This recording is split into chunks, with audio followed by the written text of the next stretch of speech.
സ്വാതന്ത്ര്യം എന്നാൽ എന്താണെന്ന് പോലും നമ്മൾ മറ്റുള്ളവരിൽ നിന്ന് കടം വാങ്ങുന്നു. നമ്മുടേതായിട്ട് ഒന്നുമില്ല. നമ്മളൊരു യന്ത്രം പോലെയാണ്. നമ്മളൊരു മൃഗമാണ്. അതിനെ വെറും ട്രെയിനിങ് കൊടുക്കുന്നു. അതിന് ശരിക്കും അറിവ് കൊടുക്കാൻ കഴിയില്ല. അതുകൊണ്ട് മറ്റുള്ളവരുടെ വീട്ടിലെ കീഹോൾ വോയറിസം എന്താണ് നടക്കുന്നത് എന്നറിയാൻ നമുക്ക് വലിയ രസമാണ്. പിന്നെ അതൊരു ബിസിനസ്സായി മാറുന്നു. അതിൽ നിന്ന് TRP വരാൻ തുടങ്ങുന്നു. എവിടെയെങ്കിലും ഒരു കൂട്ടായ്മയുണ്ടെങ്കിൽ 2 പേർ പരസ്പരം സംസാരിക്കുന്നത് കണ്ടാൽ അവിടെ നടക്കുന്ന ഗോസിപ്പ് ഇതൊക്കെ ആയിരിക്കും.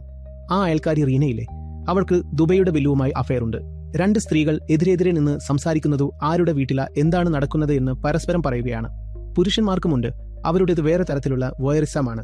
ഓഫീസിലാണെങ്കിൽ അവർ പറയും, ഏത് ഡിപ്പാർട്ട്മെന്റിലാണ് എന്താണ് നടക്കുന്നത്, ആ ബോസിലെ അയാൾക്ക് അയാളുടെ സെക്രട്ടറിയുമായി അഫയർ ഉണ്ട്. അവനില്ലേ, അവന് പ്രൊമോഷൻ കിട്ടും. അവൻ ഒരുപാട് ബൂട്ട് ലിക്കിംഗ് നടത്തുന്നുണ്ട്. സ്വന്തം കാര്യം ആരാണ് സംസാരിക്കുന്നത്? ആരെങ്കിലും സ്വന്തം കാര്യം സംസാരിക്കുന്നുണ്ടോ? സംസാരിക്കാൻ സ്വന്തമായിട്ടൊന്നുമില്ല. I don't exist. I am just a cardboard box stuffed. അതിലുള്ളത് എവിടെ നിന്നാണ്?